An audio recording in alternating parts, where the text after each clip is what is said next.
नमस्कार, मैं हूं रवि प्रकाश और यह कार्यक्रम है संप्रति। हम सब लोग जानते हैं कि भारत में नई शिक्षा नीति बनी है। पिछले साल प्रधानमंत्री ने जो 29 जुलाई को उसको अप्रूव किया था और उसके बाद धीरे धीरे पूरे देश में, देश के सभी विश्वविद्यालयों में ये शिक्षा नीति लागू की जा रही है। और आने वाले दिनों में इसका जो प्रभाव पड़ेगा विश्वविद्यालयों पर, बच्चों के शैक्षणिक मतलब कॉलेजों के शैक्षणिक माहौल पर, बच्चों के ज्ञान पे और ओवरऑल जो एजुकेशनल इन्वायरमेंट है भारत का, इस पर बहस हर जगह हो रही है। लोग बात कर रहे हैं कि जो नई शिक्षा नीति की खूबियां हैं उससे बच्चे कैसे लाभान्वित होंगे। तो कई कार्यक्रम हमने भी इस पर किया है अपने इस दूरदर्शन में, इसलिए भी क्योंकि ये काफ़ी महत्वपूर्ण है और आज भी उसी पर बात करना चाहते हैं कि उच्च शिक्षा में बदलाव होने वाले हैं नई शिक्षा नीति के तहत। वो कौन से बदलाव हैं, उसका क्या असर पड़ेगा, शिक्षकों ने किस तरीके से इसको लिया है, बच्चे किस तरह से ले रहे हैं, कितना कुछ चेंज होने वाला है, इन सब चीज़ों पर बात करेंगे। और इस पर बात करने के लिए हमने दो खास मेहमानों को बुलाया अपने स्टूडियो में। स्वागत करते हुए प्रत्युष बाला का, जो अंग्रेजी विभाग में है डॉक्टर श्यामा प्रसाद मुखर्जी विश्वविद्यालय में, और डॉक्टर पॉम विश्वास का, जो संस्कृत विभाग में है संजय गांधी मेमोरियल कॉलेज में, उसकी HOD हैं। आप दोनों ही लोगों का मैं हमारे इस कार्यक्रम में स्वागत है। और क्योंकि पहले भी आपसे बात हुई थी इसी विषय पर बात, तो फिर से चाहते हैं कि उसको रिकॉल किया जाए और कुछ नई चीज़ें जोड़ी जाएं। तो अब क्योंकि एक साल का वक्त काफ़ी होता है और एक साल हो गया उसको इंट्रोड्यूस हुई इंडिया में, तो क्या कुछ चेंज होगा? चेंज देखिए, बहुत सारी चीज़ों ने, कल जो बात हुई है उस पर तो बहुत सारी अच्छी चीज़ें देखने को मिली, लेकिन चेंजेस एज पर झारखंड हम लोग जो अपना राज्य देखें तो बहुत ब्रॉड स्केल में कुछ चेंजेस देखने को मिला नहीं। It may be due to corona something, जो भी कारण रहा हो, बहुत अच्छे से हम लोग इम्प्लीमेंट अभी नहीं कर पाए हैं। इसका रिजल्ट या इम्पैक्ट हम लोग तुरंत तो देखने को मिलेगा नहीं। कोई भी आप देख लीजिए, न्यू जो भी इम्प्लीमेंटेशन होती है, जो भी फॉर्मेट बनता है, तो वो आपको उसका जो इम्पैक्ट होता है वो 3 या 4 साल या 5 साल के बाद ही देखने को मिलता है। But there are certain things जो बहुत अच्छे हुए हैं, जैसे राइज वगैरह पे बात हुई है, RISC जो हुआ है, revitalising the infrastructure and system of education, जो उन्होंने इस पर एम्फेसिस डाला है, ये बहुत अच्छी चीज़ हुई है। NDER जो है, नेशनल डिजिटल, ये जो रिसर्च पे दिया है, आर्किटेक्चर पे दिया है, ये बहुत अच्छी चीज़ें हैं। फिर एक बहुत अच्छा चीज़ मुझे देखने को मिला, जो NETF जो है, नेशनल एजुकेशनल टेक्निकल फोरम जो है, ये बहुत अच्छी चीज़ इस एस्पेक्ट में है कि इसको बनाया गया है कि वो पॉलिसी जो बन रही है उस पर वो सर्वे करेगी कि उसका क्या रिजल्ट आ रहा है, मतलब how far the impact is fruitful, कितना अच्छा इम्पैक्ट हो रहा है।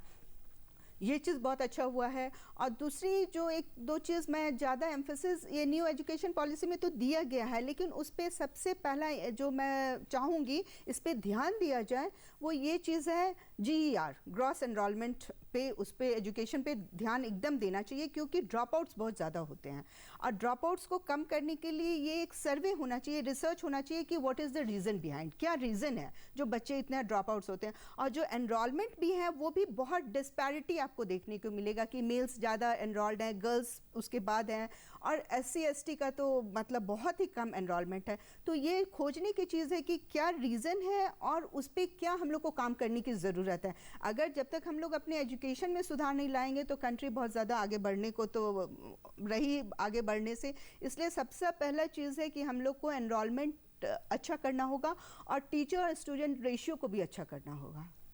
आप देखेंगे कि इंडिया में 30:1 है, 30 बच्चों पे एक टीचर होना चाहिए हायर एजुकेशन में, लेकिन ये मतलब क्या मैं बताऊं, बिल्कुल ही ना के बराबर ये इम्प्लीमेंटेशन है या ये वर्क फोर्स पे आप देखा जाएगा कि ये नहीं, कहीं नहीं देखने को मिलता है। यही चीज़ आप देखिए USA में 12 बच्चे पे एक टीचर है, चाइना में 19 बच्चे पे एक टीचर है। तो आप बोलिएगा कि हम उसके बराबर बनना चाह रहे हैं लेकिन हम इम्प्लीमेंट करना नहीं चाह रहे हैं, तो ये कहाँ से होगा आपके यहाँ। इस पे हम लोग को सबसे पहला है कि ये इम्प्लीमेंटेशन पे ध्यान देने की बहुत बड़ी आवश्यकता है कि ये हम, और सबसे पहला चीज़ मुझे GER पे ही लग रहा है कि एनरोलमेंट पे तो बहुत होना चाहिए क्योंकि ड्रॉप आउट्स देखने को बहुत मिलते हैं। और दूसरा है, मैं एक और बात बोलूँगी इसमें कि रिसर्च और टीचिंग को बाइफोकेट करने की बहुत ज़रूरत है। वही टीचर जो रिसर्च भी करेगा वो पढ़ाएगा भी, ये नहीं हो सकता है। ये बहुत मतलब ये चीज़ आप दोनों चीज़ को एक साथ लेकर चलेंगे तो क्या देखने को मिलता है, कोई भी चीज़ें अच्छे ढंग से डेवलप नहीं कर पा रही है, प्रोग्रेस उस पर नहीं हो रहा है। न्यू फाइंडिंग्स आप दीजिए, हम उसको बच्चों तक ले जाएंगे, ये चीज़ें। और दूसरा है कि लोग कह रहे हैं ना कि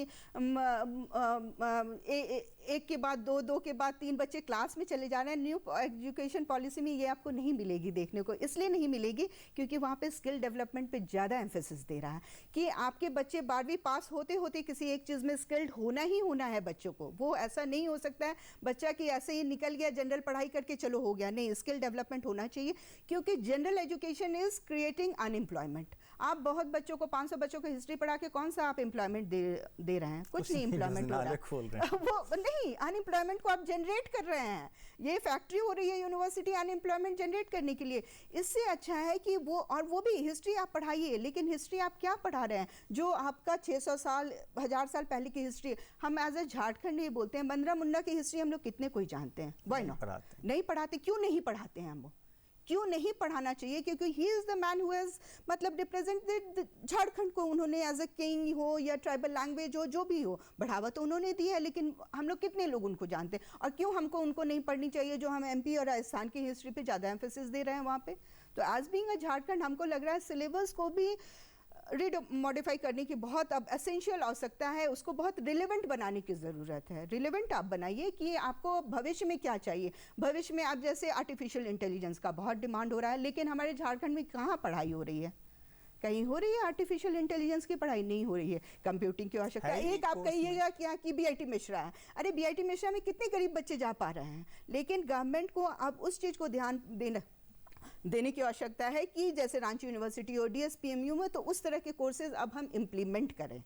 हाँ, तो जाहिर है कि अब तो सरकार कह भी रही है कि हम एक कॉमन कोर्स बना देंगे कि हाँ। और दूसरी बात हमको ये भी बहुत अच्छा लगा कि वो क्रेडिट बैंक की जो वो बोली है government, it is a very मतलब पॉजिटिव एस्पेक्ट कि बच्चा मान लिया हमने इकोनॉमिक्स ले लिया, हमको फर्स्ट ईयर बहुत इंटरेस्टिंग लगा, अब लग रहा है कि नहीं मैं साइकोलॉजी में थोड़ा शिफ्ट कर जाऊँ, मुझे ठीक नहीं लग रहा, तो उसको ये नहीं होगा कि वो एक साल जो पढ़ा है वो बच्चा वो वेस्ट चला गया उसका। It is nothing going to happen like that. वो उसका एक बैंक है, क्रेडिट बैंक है, आपका वो 3-4 जो भी क्रेडिट वो जमा हुआ आपका हो जाएगा। जब आपके कैरियर की एम्प्लॉयमेंट की आवश्यकता होगी that add to your career. That is also ये काफ़ी अच्छा है, ये बहुत अच्छा चीज़ है। मैम एक हम लोग ऑफिस स्टूडियो बात भी करते कि संस्कृत को लेकर या फिर उस तरह की भाषाएं जो हैं या जो हमारे पास दूसरे ज्ञान हैं भारत के पास जिस पे कोई स्टडी मटेरियल नहीं था या स्टडी नहीं करते थे बच्चे, अब इस शिक्षा नीति में एक आशा है कि ऐसा हो पाएगा। आपको क्या लगता है?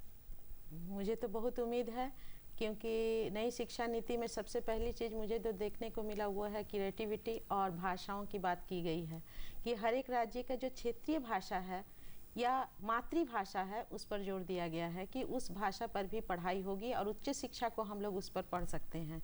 ये बहुत अच्छी बात है।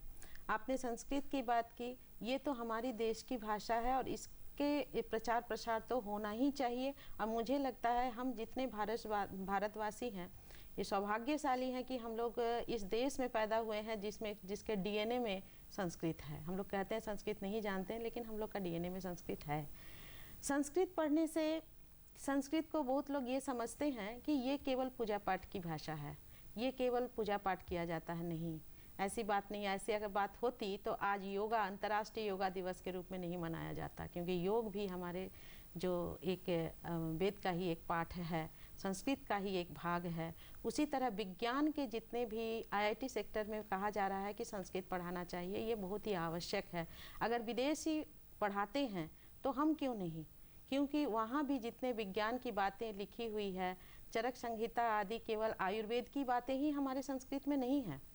जितनी बातें हमारे संस्कृत के हम लोग मेडिकल साइंस देखते हैं, आप थोड़ा हम लोग पीछे चले जाएंगे या इस पर कुछ विशेष बातें होंगी तो मैं रखना चाहूँगी उस दिन कि किस तरह से विदेशी हमारे देश में आते थे और यहाँ से मेडिकल साइंस सीख के जाते थे।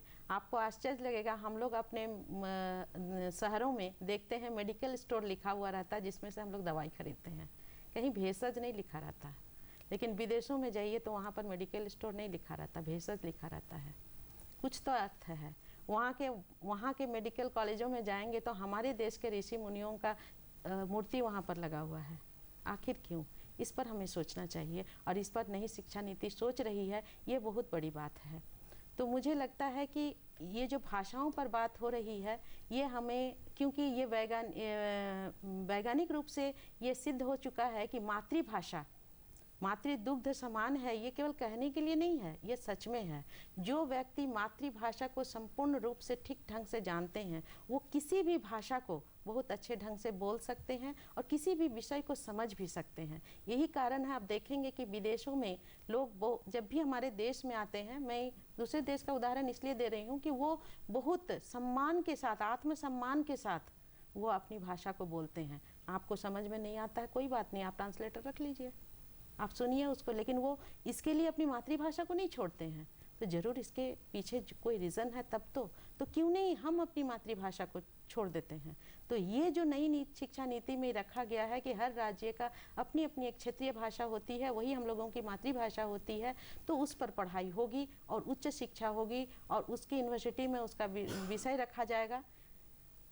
और जो अभी मैडम कह रही थी वो भी बहुत बड़ी बात है कि कोई नीति लाना आसान चीज़ होता है, लेकिन उसको इम्प्लीमेंट करना, मतलब उस पर रचना और बसना बहुत ज़रूरी है, और जो कि बहुत सहज नहीं है। किसी चीज़ में बदलाव लाने के लिए थोड़ा तो समय लगता है। जो नई शिक्षा नीति आई है, मेरा विश्वास है कि उसमें बदलाव आएगा, समय थोड़ा लेगा, लेकिन हम लोग बदलेंगे, क्योंकि हम लोग सभी चाहते हैं बदलना। हमारे कोर्सेज में भी अंतर आना चाहिए। जो कोर्स अब स्टडी बनाया गया है उसमें क्रिएटिविटी नहीं है, बच्चों को छूट नहीं दिया गया है वहाँ पर कि बच्चे कुछ अपना कर सकते हैं। हम लोग क्यों नौकरी बार बार कहते हैं, ये नौकरशाह तो सही चीज़ नहीं है, अपना मालिक क्यों नहीं बने। जो बार बार हमारे प्रधानमंत्री बोल रहे हैं, ये बहुत बड़ी बात है कि सेल्फ एम्प्लॉय बनिए। तो सेल्फ एम्प्लॉय बनने के लिए आपको क्रिएटिविटी की आवश्यकता है। तो इसके लिए कोई ज़रूरी, और बहुत मज़े की बात है कि हमारा देश जितना जुगाड़ू है ना, वो कोई देश इतना जुगाड़ू नहीं है। तो जब जुगाड़ू जो होते हैं वो बिना साइंस क्रिएटिविटी का तो नहीं होता है, क्रिएशन है तब तो जुगाड़ू हैं हम लोग। तो हम लोग उसको एक बहुत हल्का शब्द दे दिए हैं जुगाड़ू, लेकिन इसी को अगर विदेश में रहते हैं ना तो कहते हैं देखो ये क्रिएटिविटी है, ये एक नई चीज़ है, और उसको कुछ विस्तार रूप से हम लोग रखते हैं। जैसे हमारे घर के छोटे बच्चे जब कुछ बनाते हैं ना तो हम लोग कुछ विशेष रूप से कहते हैं उसको बहुत बढ़िया, बहुत अच्छा। वो अगर थोड़ा सा कमी भी उसमें है ना तो वो भी हम लोग हंस के पूरा कर देते हैं। तो क्यों नहीं हमारे देश के सारे बच्चों को इस तरह का बढ़ावा दिया जाए। और ये यहाँ रखा गया है नई शिक्षा नीति में, क्रिएटिविटी। ये बहुत ज़रूरी है कि 10th क्लास 12th क्लास या ग्रेजुएशन होने के बाद घर में कह दिया जाता है या ग्रेजुएट हो गए हो, अब अपना देख लो। ये भाई वो कहाँ जाएगा, कोई दुकान का मिठाई तो है नहीं कि नौकरी मिल जाएगी तुरंत। क्यों नहीं ऐसी शिक्षा नीति हो कि वो ग्रेजुएशन आते आते वो अपने दम पर कुछ कर सके, अपने लिए कुछ कर सके, और 10 जन को भी एम्प्लॉय बना सके, 10 जन को और उसकी व्यवस्था दे सके। तो ये है हमारी नई शिक्षा नीति, तो इसे हमको अपनाना पड़ेगा। हाँ, हमारा जैसे झारखंड राज्य है, इसमें इंफ्रास्ट्रक्चर थोड़ा कम है, हम लोग का थोड़ा स्लो है, कोई बात नहीं, हम लोग भी चल पड़ेंगे। जब सब चलेंगे तो हम लोग भी चलेंगे, हमारी भी व्यवस्था होने लगेगी। पता नहीं, ऐसा तो नहीं हो सकता हमारा झारखंड ही आगे निकल जाए ये भी हो सकता है, क्योंकि हमारे देश राज्य में बहुत सारी चीजें हैं। कई स्कॉलर झारखंड से निकले बहुत हैं। स्कॉलर हैं। बोले ना, आपको अपॉर्चुनिटी देने की जरूरत है। और सबसे पहली बात तो ये भी चीज़ है, लोग कहते हैं डेवलपमेंट मेरे मुताबिक तो नीचे से शुरू होना चाहिए। बिल्कुल नीचे से अब डेवलपमेंट शुरू होना चाहिए कि आप वहाँ टैलेंट, मैं बार बार इसलिए रिसर्च पे एम्फेसिस देती हूँ और सर्वे पे देती हूँ कि आप फाइंड आउट कीजिए कि आखिर कोई अगर ट्राइबल बेल्ट है, हम जाएंगे, हम कन्विंस करेंगे, हम नहीं कन्विंस कर पाएंगे उससे, वो लोग हमसे कन्विंस भी नहीं हो पाएंगे। लेकिन क्या है, वहाँ पे लोकल पार्टिसिपेशन रिसर्च में बहुत ज़रूरी है। जब तक लोकल पार्टिसिपेशन नहीं होगा तब तक आप वो समाज को कन्विंस नहीं कर सकोगे, उस समाज को ऊपर नहीं उठा सकोगे। उसको लोकल पार्टिसिपेशन रिसर्च में बहुत ज़रूरी है। अब मैम ने जैसा कहा कि हमारे पुराने इंडियंस के बारे में तो कहा ही जाता है कि be were always a scientific and good thinkers. हम लोग बहुत अच्छे सोच के रहें, क्योंकि हमारा जितना भी टेम्पल्स आप देखिए, आपको देखिएगा बहुत साइंटिफिक ढंग से वो बना हुआ है, एकदम सही, वो बहुत साइंटिफिक ढंग से बना हुआ है। तो हम लोग तो पुराने सोच, मतलब सोच तो हमारा हमेशा से ऊपर रहा। It is only the need कि हम लोग को वैसा मिल जाए, इन्वायरमेंट मिल जाए, रिसोर्सेज मिल जाए, इंफ्रास्ट्रक्चर मिल जाए। जो न्यू एजुकेशन पॉलिसी ने इस पर बहुत ध्यान दिया, इंफ्रास्ट्रक्चर डेवलपमेंट पे बहुत उन्होंने किया है कि नहीं, there should be the rise जो है revitalising infrastructure and system of education, ये बहुत अच्छा एक स्कीम लाया गया है कि इससे इंफ्रास्ट्रक्चर डेवलप करेंगे। लेकिन ये बस मेरे को यही लग रहा है कि ऐसा ना हो कि ये ना बस कुछ मेजर सिटीज मेजर इंस्टीट्यूशन में बन के रह जाए, ये हर छोटे छोटे जगह पे चाहती है कि सभी जगह पे हो। नहीं तो इसके लिए पहले सरकार को मतलब ग्रास रूट पे काम करने की जरूरत होगी। कि ग्रास रूट पे जाएंगे जब तक नहीं, तब तक हम, अब हमारे यहाँ 40 किलोमीटर से कौन आएगा, आ पाएगा बच्चा रांची यूनिवर्सिटी पढ़ने के लिए? तो वो सब जो बेसिक इंफ्रास्ट्रक्चर है पहले उसको ठीक कीजिए, तब जाके आप किसी इंस्टीट्यूशन के इंफ्रास्ट्रक्चर को आप ठीक कीजिएगा, तब उसका इम्प्लीमेंटेशन देखने को as a very good result और पॉजिटिव रिजल्ट मिल जाएगा। और एक चीज़ मैं भी बोलूँगी कि हर यूनिवर्सिटी को डिस्टेंस एजुकेशन पे बहुत ध्यान अब देने की जरूरत है, बहुत ज़रूरी है। क्योंकि आप देख लीजिए कि इंफ्रास्ट्रक्चर, देखिए हमारा देश तो बहुत अमीर देश है नहीं भाई, तो हम ऐसा अगर कोई चीज़ एजुकेशन जो दे सकते हैं बच्चों को, घर बैठे दे सकते हैं, तो क्यों नहीं उसको वही दें। लेकिन उसके लिए भी गवर्नमेंट को उसका पहले बेसिक इंफ्रास्ट्रक्चर उसमें भी ठीक करना होगा, हर बच्चे के पास इंटरनेट हो, इलेक्ट्रॉनिक गैजेट्स हो, तभी तो वो कर पाएगा। लेकिन वो एक बहुत ज़्यादा खर्च वाली चीज़ नहीं है, वो गवर्नमेंट प्रोवाइड कर सकती है। लेकिन वही चीज़ है, मुझे लगता है डिस्टेंस एजुकेशन से होगा कि हम लोग एजुकेशन को बहुत दूर तक पहुँचा सकेंगे। और जैसे हिस्ट्री है, वो क्यों नहीं डिस्ट्रिक्ट एजुकेशन से इम्प्लीमेंट हो सकता है? मान लिया स्किल डेवलपमेंट है, वो कुछ होगा, मान लिया 70% प्रैक्टिकल होगा, वो हमको इंस्टीट्यूशन चाहिए, बाकी बच्चा घर बैठे करेगा। लेकिन कुछ ऐसे सब्जेक्ट्स हैं जिसको चाहिए क्या कि नहीं अब उसको बना दो भाई कि डिस्टेंस एजुकेशन में बनाओ। और हिस्ट्री वगैरह को तो अब सर्वे की भी ज़रूरत है, आर्कोलॉजिकल सर्वे पे अब रिवाइज्ड होना चाहिए वो सिलेबस, इसकी बहुत आवश्यकता है। देखिए जो अभी ऑनलाइन क्लासेस जो नई शिक्षा नीति में है, वो तो कुछ हम लोगों के कोरोना ने इसको लागू कर दिया है, ना चाहते हुए भी लगा दिया है, सिखा दिया है, जो हम लोग कभी करते नहीं तो वो करने लगे हैं। अभी जस्ट मैडम एक बहुत अच्छी बात बोली कि हमारी मंदिर, उस देवालय को देवालय नहीं सोच के आप एक इंजीनियरिंग का ये सोचिए, महल सोचिए, घर सोचिए, ये सोच के देखिए कि उस समय जो मजदूर ने उनको बनाया और जिसने बनवाया, जिसमें खुदाई रहता है, वो दोनों इंजीनियर नहीं थे। लेकिन फिर भी एक पहाड़ को काट के अगर इतना माने 25 तल्ला बनाया जा सकता है जिसमें दूसरा पत्थर चढ़ाया नहीं गया हो, क्या साइंस रहा होगा, क्या इंजीनियर रहे होंगे वो लोग। अगर वहाँ की दिशा की बात देखी जाती है कि वहाँ देवालय के अंदर कोई मूर्ति है, आप देवालय उसको मत मानिए, मैं कह रही हूँ कि उस सेंटर पर अगर सूर्य का किरण सीधे रूप से पड़ रहा है, प्राय मंदिरों में ये देखा जाता है, तो क्या साइंटिफिक कारण है कि वो उस तरह से बनाते हैं कि सूर्य का पहला किरण जो सुबह का पड़ता है वो देवालय के अंदर जाता है, उस छोटे से दरवाजे के अंदर से होके चला जाता है। उसमें जो मूर्ति, उसमें जो कारीगरी है की गई है, वो कारीगरी क्या आज के इंजीनियर कर पा रहे हैं?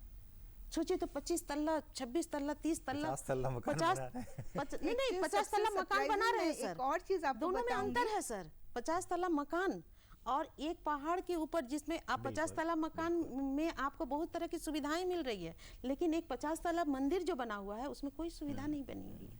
लेकिन फिर भी ऐसे ऐसे चीज बने हुए हैं, कहीं नहीं आप कोणार्क को ही देख लीजिए, स्ट्रक्चर तो अच्छे साइंटिफिक वे में खड़े हुए हैं, तभी तो अभी तक सर्वाइव कर रहे हैं। सबसे सरप्राइजिंग आपको ये लगेगा कि ये वहाँ पे यूएसए का $1 ट्रिलियन जो रेवेन्यू जनरेट होती है, वो जानते हैं कहाँ के लोग करते हैं? वो दे आर IITians। सबसे सरप्राइजिंग तो ऐसा क्या चीज़ है हमारे देश में कमी है कि वो ब्रेन बाहर चले जा रहे हैं? तो हमारे यहाँ कुछ तो कमियां हैं, उसको भी सॉर्ट आउट करने की बहुत जरूरत है। हाँ, नहीं, इसके लिए सबसे बड़ी जरूरत क्या है? दूसरी बात, इंफ्रास्ट्रक्चर तो आप दे देंगे IIT को कि हम ब्रेन्स डेवलप कर रहे हैं, लेकिन वो ब्रेन्स को लगाने का जगह आपके पास नहीं है। हाँ, वो एक्सपोर्ट हो जा रहा है, वो ब्रेन्स एक्सपोर्ट हो जा रहा है आपका। और वो उसके लिए क्या जरूरी है? आपको इंडस्ट्रीज और एंटरप्रेन्योर्स को आपको एजुकेशन से अब जोड़ना के वक्त आ गया है, आपको उसको जोड़ने की वक्त आ गई है। आप सही बोल रहे हैं। आप जब तक जोड़िएगा नहीं तो वो बताएगा नहीं कि आपको क्या चाहिए, उनको क्या चाहिए, उनको क्या चाहिए। आप अगर किसी को जोड़ लेते हैं, आखिर प्लेसमेंट के लिए जाते हैं कि नहीं? वो हमारे यहाँ ही रांची यूनिवर्सिटी हो, DSPMU हो, वहाँ देख लीजिए, अगर बोला जाएगा कि हमको नहीं भाई अच्छे जो यहाँ पे छोटी छोटी इंडस्ट्रीज है या स्मॉल स्केल इंडस्ट्रीज है या कुछ भी है, तो वहाँ बोलेगा हमको इलेक्ट्रिशियन की ज़रूरत है। कोई आप ट्रेंड इलेक्ट्रिशियन दीजिए, देखिए उसको कितना अच्छा सैलरी मिलेगा। तो वो जो है वो अब होना चाहिए कि प्रैक्टिकल बेस्ड एजुकेशन होना चाहिए कि जिसकी आवश्यकता है वो करे। वही बात की भी गई है इसमें। हाँ, इसमें की गई है। इसमें बोले ना कि ये जो लोग कह रहा है कि 10 तक पास हो जाता है, 12 तक पास होता है, नहीं, अब 12 तक बच्चे निकलेंगे तो वो स्किल्ड बच्चे निकलेंगे, वो ऐसा नहीं है कि वो बच्चे जो निकलेंगे 12वीं पास कर लिया उसके बाद भाई इंजीनियरिंग में नहीं हुआ, मेडिकल में नहीं हुआ, खत्म। और दूसरी बात, हायर एजुकेशन के लिए मैं स्पेशली कहना चाहूँगी यूनिवर्सिटी का जो रिक्रूटमेंट होता है उस पर एक एम्फेसिस देने की बहुत ज़रूरत है, बहुत ध्यान है कि उसका जो प्रोसेस होना चाहिए it should be selection based not rejection based. क्यों होता है? क्योंकि आप देखिए क्यों होता है, मेडिकल में आपका सिलेक्शन बेस्ड है कि नहीं, आप IITs में जाते हैं, IIM में जाते हैं, सब में सिलेक्शन बेस्ड है। यहाँ पे क्या होता है कि IIT नहीं हुआ, मेडिकल नहीं हुआ, ये नहीं हुआ, चलो BA कर लेंगे, MA कर लेंगे, उसके बाद PhD कर लेंगे, ये कर लेंगे, अब उसके बाद वैकेंसी निकली तो प्रोफेसर भी बन जाएंगे, नहीं बने तो ऐसे ही बैठे रह गए, कुछ कमा लेंगे। हाँ नहीं, और वही चीज है, वो सही रास्ता नहीं ना, ये सही नहीं, और उसमें भी क्या दिक्कत है कि तब तो आपके पास रिजेक्टेड ब्रेन्स आ रहे हैं ना, वो तो सिलेक्शन, तो आप 12th के बाद ही डिटरमाइन क्यों नहीं कर रहे हैं एग्जामिनेशन लेकर कि कौन हायर एजुकेशन में कौन बच्चे जाएंगे? सभी लोग तो वहीं पे एंट्रेंस कराइए, वहीं पे सिलेक्शन कराइए बच्चे का।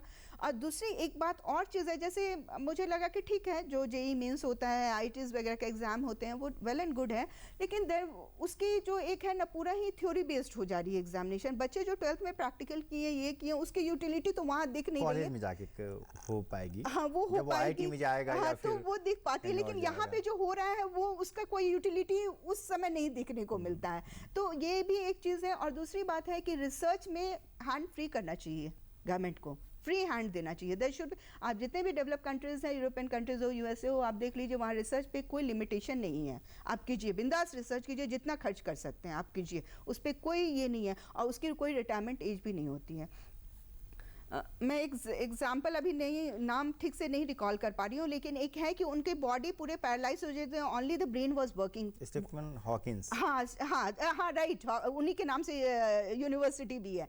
तो वो जो है कि वो सोचिए उनके ब्रेन को तो उस समय तक यूज़ किया गया कि वॉज इन्वॉल्व इन दैट, तो वो होना चाहिए। जैसे हमारे यहाँ अच्छे अच्छे टीचर्स रिटायर कर जा रहे हैं, उनको घर बैठा दिया जा रहा है, तो why not that brain be utilised till the person is ready to, कि हम नहीं, मैं करना चाह रही हूँ। इसके लिए आवश्यक है, इसके लिए मैं ये कहना चाहूँगी कि सबसे पहले आवश्यक है कि हमको अपने आत्मसम्मान का ख्याल होना चाहिए, क्योंकि हमारे देश का ये एक बहुत अच्छी या बुरी नीति मैं नहीं जानती हूँ। अभी अभी हम लोगों ने सब सुना कि सारे स्किल्स हमारे बाहर चले जा रहे हैं, और देखा जाता है इंडियन ही बाहर बहुत अच्छा काम कर रहे हैं, तो इंडिया में क्यों नहीं कर रहे हैं?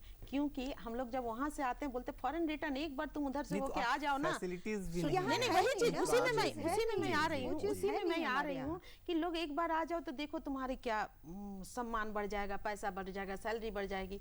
तो मेरा कहना है कि अगर वहाँ जिस कारण से लोग जा रहे हैं, अगर खुशी से नहीं जा रहे हैं, तो अगर पैसे के कारण ही जा रहे हैं, इंफ्रास्ट्रक्चर के कारण जा रहे हैं, तो वो जो वहाँ जा रहे हैं वो सब हमारे देश में उनको प्रोवाइड किया जाए, ताकि वो हमारे देश में ही रहे, आत्मसम्मान के साथ रहे कि हम देश में रह रहे हैं, अब तुमको जरूरत है तो तुम अपने कोशिश किया गया है। नई शिक्षा नीति में ये बात की गई है। दूसरी बात ये भी चीज है, क्यों बोला जा रहा है कि ज्यादा ये जो नेशनलिटी वाली फीलिंग है बच्चों में जगाइए, मातृभाषा ये वाला, ये भी एक चीज है कि ठीक है हमारा देश गरीब है, हम अमेरिका चल जाएंगे तो हो सकता है हमको 3 गुना सैलरी वहां मिल जाए, लेकिन आपकी अगर नेशनलिटी वाली फीलिंग है तो हो सकता है कहीं कम में आप अपने कंट्री को भी सर्विस देने के लिए तैयार हो जाइएगा कि नहीं।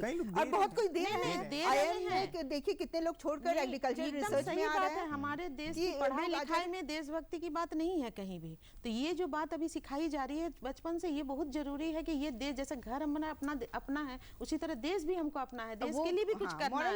ये जो मोरल वैल्यूज है, सोशल वर्क है, ये सब हम लोग को नहीं सिखाया जाता जो शिक्षा नीति में है। इसीलिए शिक्षा नीति एनवायरनमेंट पे, ये संस्कार संस्कृति जो हमारे भारत की एनवायरनमेंट पे हमको ये चीज मेरे दिमाग में दे दिया कि हमारे यहाँ जो रिसर्च होता है नीड बेस्ड रिसर्च होना चाहिए।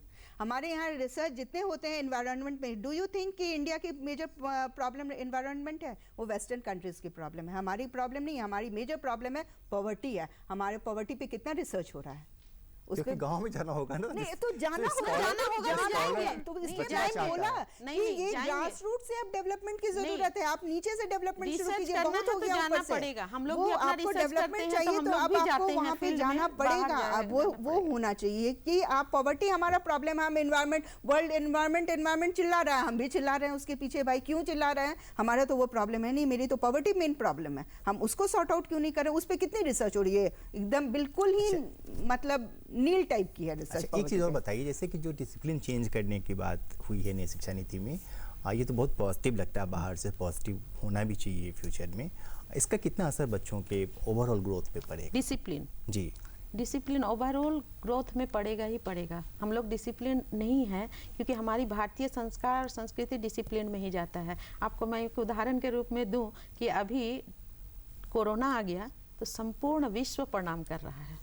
नहीं, मैं ये कह रहा था नहीं, डिसिप्लिन सब्जेक्ट चेंज हो रहा है। इकोनॉमिक्स से हाँ, आप हिस्ट्री पढ़ रही हैं, मल्टीडिसिप्लिनरी जो है। ओह अच्छा, वो उसका अच्छा, क्या ये पड़ेगा? अच्छा इंटरडिसिप्लिनरी। जी, तो जी। इंटरडिसिप्लिनरी के लिए तो ये बहुत अच्छी चीज है, क्योंकि मान लीजिए मैं कुछ चीज मैंने सोच के पढ़ना प्रारंभ की और कुछ दिन पढ़ने के बाद या 1 ईयर जो हमका एक स्टेप है सेमेस्टर है वो पढ़ने के बाद मुझे लगा कि ये अब हम नहीं पढ़ेंगे, हम दूसरा पढ़ के दूसरा अच्छा काम कर सकते हैं। लेकिन हम लोगों की पढ़ाई में बाध्यता थी कि नहीं, अब आप उसको उसी में पढ़ना है, अगर आप नहीं पढ़े हैं तो उसमें ऑनर्स भी नहीं ले सकते हैं। लेकिन नहीं, अब ये नीति जो आई है ये बहुत अच्छी नीति है। इसमें क्या है, ये पहले भी था, पहले भी हम लोग सुनते थे कि वो साइंस का विद्यार्थी है, संस्कृत में फिर से ऑनर्स ले लिया है, संस्कृत का विद्यार्थी है, साइंस पढ़ लिया है। तो वो अगर बाद में आपका स्किल जगता है या आपके पास स्किल है और आपको पता नहीं है, आप देखते होंगे कि बहुत सारे इंजीनियर हैं, देखिए बहुत बड़े बड़े गायक हैं, है ना, बहुत अच्छा से इंजीनियरिंग कर लिए, उनको डिग्री भी मिल गई। मैं प्रश्न चिन्ह भी नहीं लगाती हूँ कि उनको नहीं आता है, वो अपने स्थान पर बहुत अच्छे हैं, लेकिन उन्होंने बाद में अपना सारा स्किल बदल दिया और उसमें वो यूनिवर्सिटी के नहीं थे इसलिए वहाँ जाना नहीं पड़ा। लेकिन ये उदाहरण तो है कि भाई वो बहुत अच्छे गायक सिद्ध हुए हैं, प्रसिद्ध गायक के रूप में। तो इसी तरह से पहले के बहुत लोग हैं जो अपने विषय बदल के आए हैं और बहुत अच्छा जगह जिस विषय को बदले हैं उस जगह को वो समृद्ध किए हैं। तो इसीलिए ये इसको जो फिर से पुनरावृत्ति इसकी की गई है, ये पहले था और नए स्किल में इसको लाया गया है, ये भी बहुत सराहनीय है और ये तो हो रहा है, बच्चे भी इससे खुश हैं। और जो बात मैं इसके साथ जोड़ के आपको डिसिप्लिन की बात कर रही थी, अनुशासन की बात कर रही थी, ये भी बहुत जरूरी है कि हमारे संस्कार संस्कृति में एक सामान्य सी बात थी प्रणाम करना, जिसको हम लोग प्रणाम पैर छू के करते करते घुटना तक आ गए थे, उसके बाद हाथ उठा के ऐसे प्रणाम करते थे कि लोग डर जाते थे। लेकिन आज कोरोना ने संपूर्ण विश्व को हाथ जोड़ के प्रणाम करना सिखा दिया है और आप सबको पता होगा कि हाथ जोड़ के प्रणाम करना एक साइंटिफिक कारण है, ऐसा ही लोग नहीं करते हैं। हमारे पास 2 मिनट का वक्त है, मैं अंतिम आपसे ये सवाल लेना चाहता हूँ कि जैसे पॉलिसी लागू होगी धीरे धीरे ग्रेजुअली, तो क्योंकि आपका लंबा अनुभव एजुकेशन पे, तो कितना वक्त लगेगा जब हम लोग इस सब चीज़ को ठीक कर पाएंगे? लगेगा कि नहीं अब तो चेंज हो गया है? ये तो मतलब देखिए, ये तो है कि ये गवर्नमेंट और पब्लिक जितना ज़्यादा इन्वॉल्वमेंट दोनों का हो जाए, क्योंकि आप सिर्फ सोचिएगा ये गवर्नमेंट के साइड से हो, मैं बार बार कहती हूँ पीपीपी मोड बहुत इन्फ्लुएंशियल रहेगा इस सारे स्कीम्स को, सारे पॉलिसीज़ को लागू करने के लिए। और इसका इम्पैक्ट देखिए, अभी तो हमारे झारखंड में 1 साल में हमने कोई इम्पैक्ट नहीं देखा, टू बी वेरी सिंसियर, क्योंकि हुआ भी नहीं है। तो ये कोरोना भी था ना, कोरोना का कारण भी रहा और दूसरी बात है कि कुछ हुआ नहीं है। तो इसको अभी पहले इसको इम्प्लीमेंट करने के साथ साथ हमको उसका दूसरा पहलू देखना होगा कि पहले हमारा क्या छूटा हुआ है, उसको तो हम लोग पहले वो सिस्टमेटिक करें। कि मान लीजिए हम कर रहे हैं कि किसी लैंग्वेज की बात कर रहे हैं, ठीक है, तो लैंग्वेज में यहाँ पे टीचर्स जो हैं उसको हम ट्रेन भी तो करेंगे उस लैंग्वेज में पढ़ाने के लिए कि आप भाई पढ़ाना आप शुरू कीजिए, आपकी इसमें होगी, इसमें रिक्रूटमेंट होना चाहिए पहले स्कूल्स वगैरह में। शिक्षक की भी कमी है, ये करना उच्च पड़ेगा, शिक्षा में वो बहुत बड़ी बात है, शिक्षक की भी बात है, रोकना पड़ेगा आप लोगों को, लोकल और social involvement. Okay, thank you. चलिए फिर कभी हम लोग उससे बात करते हैं। मुझे पूरी उम्मीद है कि जो दर्शक हमारे इस कार्यक्रम को देख रहे थे उन्हें हमारी बातचीत पसंद आई होगी और मुझे अब इस कार्यक्रम को रोकने की इजाज़त दीजिए। अगले सप्ताह इसी वक्त इसी दिन आपसे फिर मुलाकात होगी। नमस्कार।